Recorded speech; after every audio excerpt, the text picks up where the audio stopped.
दिहले बाला का जुठिया ए माई हो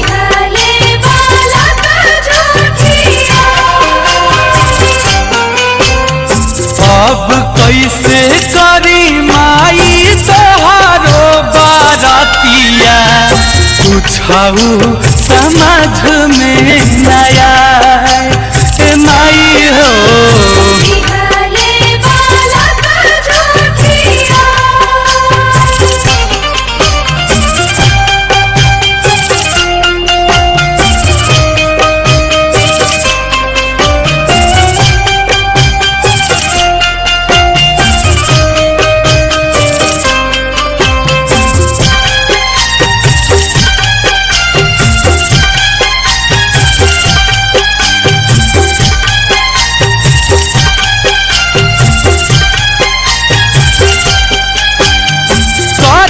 छठ हम जुटैनी पाई पाई बाला काया बोध कैलस गलती माई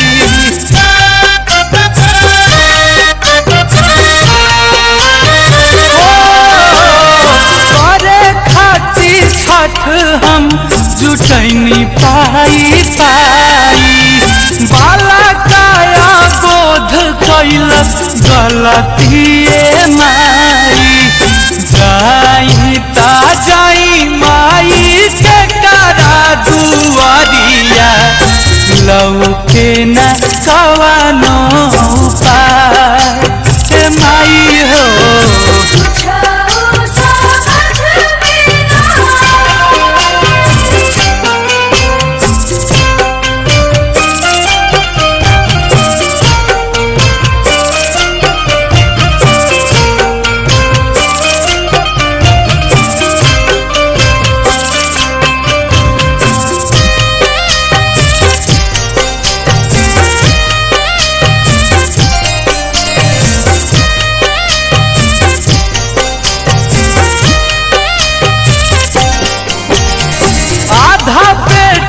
खात रही रे आसे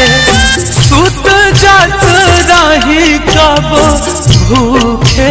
पियासे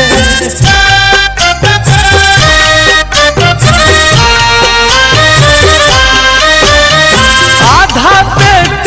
खात रही रे आसे सुत जात रही कब भूखे पियासे भिखैन कहत रहे गौआ नगरिया मांगत रही घरे घर जाए ए माई हो